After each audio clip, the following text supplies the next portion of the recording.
నేను ఎంతో కష్టపడి వీడియో చేస్తున్నాను. మీరు చూస్తున్నారు కానీ సబ్స్క్రైబ్ చేసుకోవడం లేదు. మీరు సబ్స్క్రైబ్ చేసుకుని నన్ను మరింతగా ప్రోత్సహించగలరని కోరుచున్నాను. Please subscribe. తలుపు మెల్లగా తెరచి లోపలికి వెళ్ళాడు మూర్తి.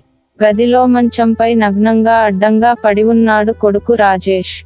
మూర్తి రాకని గమనించని భాను నగ్నంగా కొంచెం దూరంలో షెల్ఫ్ దగ్గర అటు తిరిగి నైటీ వేసుకోబోతుంది. భాను వెనుక చేరిన మూర్తి ఆమెని షెల్ఫ్ కేసి అదిమి పట్టుకున్నాడు. ఉలిక్కిపడి విదిలించుకోబోయింది భాను. మూర్తి తన నిగిడిన గడ్డపారని పిర్రలకేసి రాస్తూ వెనక నుంచి భాను బత్తాయిలు దొరకబుచ్చుకుని పిసికేయసాగాడు. ఆయన లేస్తారు, వదలండి మావయ్య అంది. మందు కొట్టి తొంగున్నాడు, పైగా ఇప్పుడే కదా నిన్ను దెంగేడు, ఇప్పట్లో లేవడు రా అంటూ పెదవులు అందుకున్నాడు. ఉక్కు కడ్డీలా నిగిడిన మూర్తి గడ్డపారడ ఆమె పిర్రలని తొలుస్తుంది. ఇంతకు ముందు జరిగిన గుద్దులాట తాలూకు తడి జిగురు మూర్తి గడ్డపారకి తగులుతుంది. అది మూర్తి గడ్డపారకి మరింత ఉత్సాహాన్ని కలుగచేసింది. అతని నుండి పెదవులని అతి కష్టం మీద లాక్కుని పదండి హల్లోకి వెళదాం అంటూ కదలబోయింది. చాన్నాళ్లుగా నిన్ను వాడి ఎదురుగా వేసుకోవాలని కోరిక. ఇప్పుడు ఇలా కుదిరింది రా అంటూ తన తలపై వేలాడుతున్న నైటీని విసిరి కొట్టాడు. తన లుంగీని జార్చి భానుని తన వైపు తిప్పుకున్నాడు. అసలు దీనికి ముందు ఏమి జరిగిందంటే, మీరు సబ్స్క్రైబ్ చేసుకుని నన్ను మరింతగా ప్రోత్సహించగలరని కోరుచున్నాను. Please subscribe. మూర్తి ఒక కాలేజ్లో ప్రొఫెసర్, వయసు 56. రోజు ఎక్సర్సైజ్ చేస్తూ ఉండడంతో బాడీ ఫిట్ గానే ఉంటుంది. వయసు తెలియకుండా దృఢంగా ఉంటాడు. కొడుకు రాజేష్ 28 ఏళ్ల వయసు. Software job. మూర్తి భార్య అతని 46 ఏళ్ల వయసులోనే చనిపోయినది. ఎందుకో మూర్తి మళ్ళీ పెళ్లి చేసుకోలేదు. కాలేజ్ ఆడ స్వీపర్లని, తోటి ఆడ ప్రొఫెసర్లని, అప్పుడప్పుడు దొరికే కాలేజ్ గుంటలని గుద్దులాటతూ కాలం గడిపేస్తూ ఉన్నాడు. నిజానికి మూర్తికి సెక్స్ యావ ఎక్కువే. పైకి మర్యాదగా మాట్లాడినట్లు కనిపిస్తూ ఉన్నా కనిపించిన ఆడదాన్ని చూపులతోటే బట్టలు ఊడదీసి నగ్నంగా దాన్ని రకరకాలుగా గుద్దులాటతూ ఊహిస్తా ఉంటాడు. చిన్నప్పటి నుండి కూడా తల్లి, చెల్లి, వదిన, అత్త అంటూ అందరిని వావి వరుస లేకుండా వీలు చిక్కినప్పుడల్లా నగ్నంగా చూడడానికి ప్రయత్నించేవాడు. తలుపు సందుల్లో నుంచి చూస్తూ దెంగినట్లు ఊహిస్తూ చేత్తో కొట్టుకునేవాడు. ఎక్కువగా మేనత్త రాజ్యం మాత్రమే పూర్తి నగ్నంగా దర్శనమిచ్చేది. ఆ రోజు మేనత్త పుట్టిన రోజు. బాత్రూమ్ ఖాళీ లేక అత్త పక్క సందులో, ఇంట్లోనే. ఇప్పుడంటే అన్నీ అటాచ్, కానీ ఇదివరకు అన్నీ ఆరు బయటే స్నానం చేసింది. ఇంటి వెనక వైపు నక్కి నక్కి చూడసాగాడు.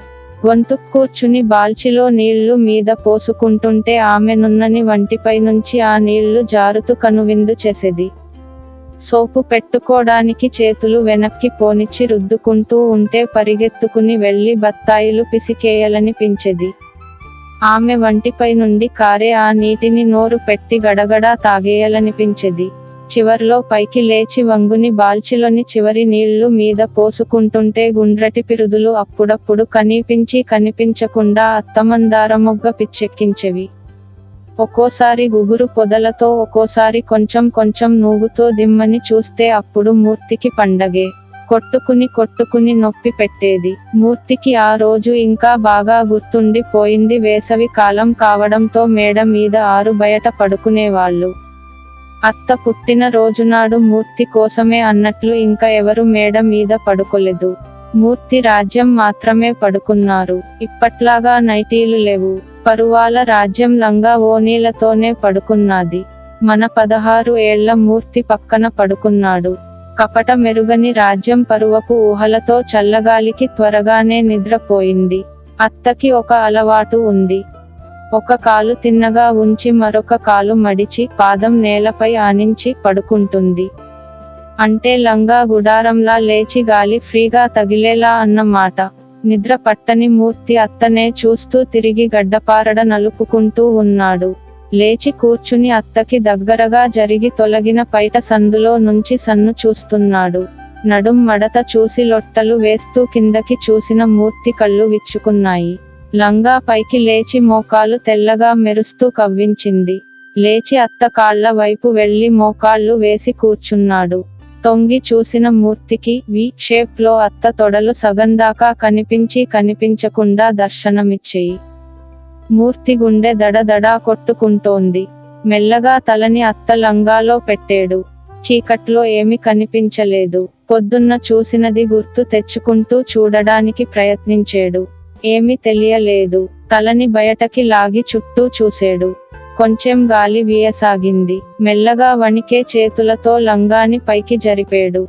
ఒకవైపు మాత్రమే జరిగింది. మోకాలు మడిచి పడుకోవడంతో పూర్తిగా లంగా జరగలేదు. కాని అరటి బోదెల్లాంటి తొడ కనిపించింది. పొద్దున్న దూరంగా నున్నగా మెరుస్తూ గడ్డపార ఊపించిన తొడ ఇప్పుడు కంటికి ఎదురుగా కవ్విస్తూ కనిపించింది. నిక్కరు ఆపలేకపోతుంది. ముందు నిక్కరు విప్పి పక్కన పడేశాడు. ఉక్కు కడ్డీలా బిగిసిన గడ్డపారని ఒకసారి సవరించుకున్నాడు. మెల్లగా వంగుని తలని మళ్లీ లంగాలో పెట్టాడు. ఒక విధమైన మదపు వాసన అత్త కన్నె పువ్వులో నుంచి గుప్పుమన్నాది. ఒక పక్క భయంతో మరొక పక్క కోరికతో ఏమి చేయాలో అర్థం కాలేదు మూర్తికి. తలని తిరిగి బయటకి లాక్కున్న మూర్తి చేతిని రాజ్యం అత్త తొడపై వేశాడు. వెచ్చగా పాలరాయి నున్నదనం. ఇక ఆగలేకపోయాడు మూర్తి. ఒక చేత్తో తొడ పాముతూ మరొక చేత్తో వేగంగా గడ్డపార కొట్టుకోసాగాడు. ఆత్రం తట్టుకోలేని మూర్తి వేగంగా ఆడిస్తూ అదే వేగంతో తొడ కూడా పామేశాడు. వేగంగా గడ్డపార జాడించుకుంటున్న ఆత్రంలో తొడని కూడా గట్టిగా పామేశాడు మూర్తి. గాఢ నిద్రలో ఉన్న రాజ్యం ఉలిక్కిపడి లేచింది. కాసేపు ఏమిటో అర్థం కాని రాజ్యం తొడ మండుతున్నట్లు అనిపించడంతో దిగ్గున లేచి కూర్చుంది. నిద్రలో నుంచి లేచిన రాజ్యానికి ఎదురుగా నగ్నంగా మేనల్లుడు తన బలిసిన గడ్డపారతో దర్శనమిచ్చాడు. రాజ్యం లేవడం గమనించిన మూర్తికి ఏమి చేయాలో అర్థం కాలేదు. కంగారులో అప్పటికే చివరికి వచ్చి ఆపుకోలేక తెరలుగా కార్చుకోవడం మొదలుపెట్టాడు. అతని వీర్యం ఎగజిమ్మి రాజ్యం పువ్వుపై తొడల మీద పిచికారి అయిపోయింది. మీరు సబ్స్క్రైబ్ చేసుకుని నన్ను మరింతగా ప్రోత్సహించగలరని కోరుచున్నాను. Please subscribe.